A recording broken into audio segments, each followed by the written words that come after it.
Interview.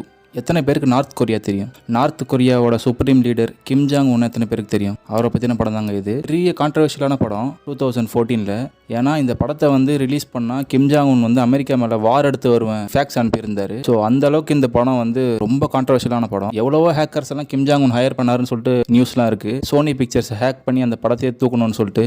So கடைசி வரைக்கும் அவங்களால எதுவுமே பண்ண முடியல. இந்த படத்தை கொஞ்சம் ட்ரிம் பண்ணி கடைசியில் ரிலீஸ் பண்ணலான்னு ஒரு பிளான் பண்ணதுக்கு அப்புறம், ரிலீஸ் டேட் அனௌன்ஸ் பண்ணதுக்கு அப்புறமா கூட கிம் ஜாங் உன் கிட்டேருந்து ஒரு ஃபேக்ஸ் வந்திருக்கு. இந்த படத்தில் நான் சாவற மாதிரி ஒரு சீன் இருக்காமே, அதை நீ காமிச்சனா கன்ஃபார்ம் நியூக்ளியர் வார் நான் ஸ்டார்ட் பண்ணிடுவேன் அப்படின்னு சொல்லியிருக்காரு. ஆனால் இந்த படம் எந்த தடையுமே இல்லாமல் ரிலீஸ் ஆயிருக்குங்க.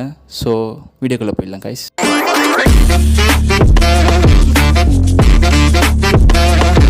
ஓப்பனிங் ஷாட்டில் நார்த் கொரியாவில் தான் காட்டுறாங்க.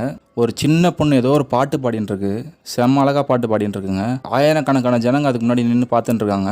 சரி நல்லா பாட்டு பாடுது அப்படின்னு சொல்லிட்டு